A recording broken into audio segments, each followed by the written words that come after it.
नमस्कार दोस्तों, हमने हमेशा LIC पे ट्रस्ट किया है एज अ कस्टमर और आगे चल के कई सालों तक करते रहेंगे। मैंने भी किया है, मेरे पास भी हैं इसकी पॉलिसीज, क्योंकि ये एक government backed insurance policy issue करता है और इसको देती है हमारी सरकार अनकंडीशनल सपोर्ट। मगर आज हमारा पर्पस LIC को एज अ कस्टमर देखने का नहीं है बट एज अ इन्वेस्टर देखने का है। ये दो नज़रियों को हमें अलग करना पड़ेगा। तो एक बार को हम अपनी इमोशनल अटैचमेंट को निकाल के रखते हैं साइड में और LIC को देखते हैं एक प्योर इन्वेस्टर के पॉइंट ऑफ व्यू से। इसमें हम इमोशन मिक्स नहीं कर सकते। आज हम इसमें 3 फैक्टर इवैल्यूएट करेंगे।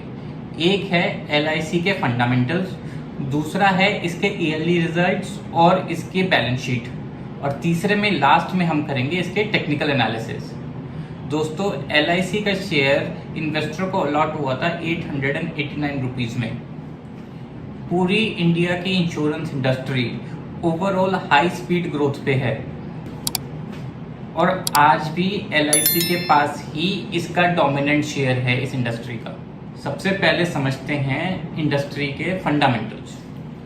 अगर हम LIC की हिस्ट्री को देखें तो 8 साल पहले LIC का मार्केट शेयर होता था 72% और 8 साल के अंदर वो अब रह गया है 64%। उसकी वजह रही प्राइवेट प्लेयर्स की एंट्री, उनकी कंपेटिटिव अप्रोच और यूनिक प्रोडक्ट्स अब धीरे धीरे LIC का मार्केट शेयर में ले रहे हैं अपना हिस्सा।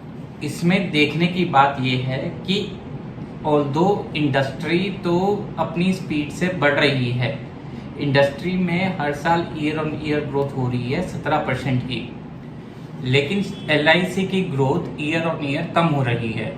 जब इंडस्ट्री बढ़ी 17% से, लेकिन LIC की ग्रोथ रही सिर्फ 7%। उसकी एक वजह रही उसकी lack of online presence. LIC की 93% सेल जो है वो होती है सिर्फ एजेंट्स के थ्रू, और बाकी प्राइवेट सेक्टर की जो 80% सेल है वो होती है ऑनलाइन। तो आप ही बताइए, सेल्स तो इम्पैक्ट होगी ही। अब देखते हैं थोड़ा सा इसकी बैलेंस शीट को। LIC के मार्जिन हैं पर पॉलिसी 10% के आसपास, पर जो प्राइवेट प्लेयर्स है वो 20% के मार्जिन के नीचे काम नहीं करते और उनके कई होते हैं हिडन चार्जेस, वो होती है एक्स्ट्रा रेवेन्यू जनरेशन। और समझने के लिए हमें LIC के ईयरली रिजल्ट्स को देखना बहुत ज़रूरी है दोस्तों, क्योंकि end of the day cash flow is the king. अगर कैश है तो ही ऐश है, वरना बाकी सब फ्लैश है। 2011 से 2017 तक LIC की सेल्स ग्रोथ रही बहुत ही बढ़िया ईयर आफ्टर ईयर, मगर 2018 से 2022 में ये sales growth year on year गिरने लगी और फिर आने लगा उसका इम्पैक्ट प्रॉफिट्स पर भी। धीरे धीरे प्रॉफिट्स भी होने लगे कम। 2022 में प्रॉफिट्स गिरे ऑलमोस्ट 17% से, जबकि सेल्स उतनी ही रही जो थी 20,000 करोड़ के आसपास। अब इसकी वजह रही, आप देखेंगे एक्सपेंसेस ग्रो करे ऑलमोस्ट 50% से। ये इंडिकेट करता है कि LIC अपने पीक रेवेन्यू ग्रोथ टच कर चुका है और अब इसका इम्पैक्ट आने लगा है इसके नेट प्रॉफिट्स पे, क्योंकि खर्चे तो बढ़ रहे हैं लेकिन रेवेन्यूज उस खर्चों के हिसाब से ग्रो नहीं कर पा रहे। ये कभी भी किसी कंपनी के लिए एक अच्छा साइन नहीं हो सकता। अब थोड़ा सा देखते हैं इसकी वैल्यूएशंस को। LIC की PE तो रेशो तो है 9.29, जो और इसके कंपेटिटिव कंपनियों के मुकाबले है ऑलमोस्ट नेग्लिजिबल, क्योंकि उनकी PE चलती है 70+ की। लेकिन इसका मतलब क्या ये बनता है कि ये एक बाय है? अगर आप नहीं डिसाइड कर पा रहे तो थोड़ा इंतज़ार कीजिए, जून का रिजल्ट भी आने वाला है, वो आपको और क्लैरिटी दे देगा जो मैं कहना चाह रहा हूँ आपसे उसमें। क्योंकि दोस्तों, बैलेंस शीट कभी झूठ नहीं बोलती। लोग मेरे से अक्सर पूछते हैं कि क्या वैल्यूएशन लो PE से डिसाइड होती है और लो PE वाली कंपनीज ही होती हैं एक अच्छा बाय। दोस्तों, ये है थोड़ा लंबा टॉपिक, इस पे हम किसी और दिन डिस्कस करेंगे, लेकिन मैं आपको इतना बता सकता हूँ कि LIC की वैल्यूएशन से और इसकी लो PE के बेसिस पे इसको बाय कंसिडर नहीं किया जा सकता। अब आते हैं इसके थोड़ा सा टेक्निकल पॉइंट ऑफ व्यू पे। LIC ने लिस्ट होते ही 1919 का टॉप बनाया और वहां से उसकी शुरुआत हुई गिरने की। डिस्काउंट के बाद इन्वेस्टर्स को ये अलॉट हुआ था 889 रुपीज में, और जितने भी लोगों ने इसको बाय किया था आज वो लॉस में ही हैं। कई लोग तो इसको एवरेज करने के लिए गिरते हुए बाय करते रहे और अभी भी कर रहे होंगे। दोस्तों, मैं हमेशा कहता हूं, गिरता नाइफ मत पकड़ो, हाथ ही कटेगा। LIC ने रिसेंटली अपना बॉटम बताया 650 पे, वो है तकरीबन 30% डाउन उसके टॉप से। ये बॉटम इसको एक beer market long term trend में नहीं लेके जाता।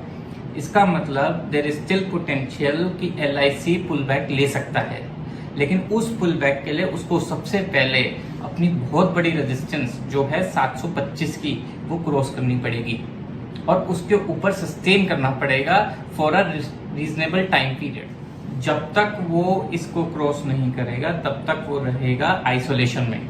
और दोस्तों, अगर जून 2022 के इसके रिजल्ट्स आ गए थोड़े से भी खराब या फर्दर डाउन ट्रेंड, तो ये 650 ब्रीच करके गिरेगा और फिर ढूंढेगा अपने नए बॉटम को, और वो बॉटम क्या होगा वो किसी को नहीं पता। दोस्तों, इन फैक्टरों के अलावा एक और फैक्टर है जो है माइक्रो इकोनॉमिक फैक्टर, जिसको भी हमें कंसीडर करना पड़ेगा और इन्वेस्टर उसको इग्नोर नहीं कर सकता। वो फैक्टर है गवर्नमेंट की इंटरफेरेंस LIC के साथ। जब भी कोई कंपनी कोई नुकसान करती है, कोई स्कैम होता है या उसको फाइनेंशियल स्ट्रगल करना पड़ता है या क्राइसिस आता है, तो गवर्नमेंट बोलती है LIC को कि जाके उसको सपोर्ट करो, उसको फाइनेंशियल एड दो और उसमें इन्वेस्ट करो। जैसे था IDBI बैंक, जैसे था वोडाफोन। लेकिन दोस्तों, उसका इम्पैक्ट आता है LIC की कैश फ्लो पे। जब वो अपना सारा कैश इन्वेस्ट कर देगा एक लॉस मेकिंग कंपनी में, तो उस पे कंपनी की बैलेंस शीट तो हिट होगी ही होगी। तो मैं एडवाइस करता हूं कि LIC को अभी आप मॉनिटर करें। आगे बहुत कंपनीज हैं जिसमें पैसा लगा के ग्रोथ मिलती है और अच्छी रिटर्न कमाई जा सकती है। मैंने ना तो LIC के IPO में अप्लाई किया था, ना ही मैंने इसका अभी तक कोई एक भी शेयर खरीदा है। ऑल्दो मैं LIC की पॉलिसीज जरूर होल्ड करता हूँ, जब से मैं 18 साल का हुआ था तब से, और उन पे मुझे भरोसा भी पूरा है। लेकिन LIC के शेयर पे और उसकी कंपनी परफॉर्मेंस पे वो एक बहुत बड़ा क्वेश्चन मार्क है। तो दोस्तों, अगर आपको लगा कि आपको इस वीडियो से कोई ज़रूरी LIC से रिलेटेड जानकारी मिली जो आपके काम आएगी, तो इस वीडियो को लाइक ज़रूर करें। और अगर आप जोमेटो का शेयर होल्ड करते हैं तो मेरा ये वीडियो क्या ब्लिंकिट बनेगा जोमेटो का सफेद हाथी आपके लिए एक ज़रूर वॉच है, तो इसको देखिएगा ज़रूर। Till then, good bye and जय हिंद।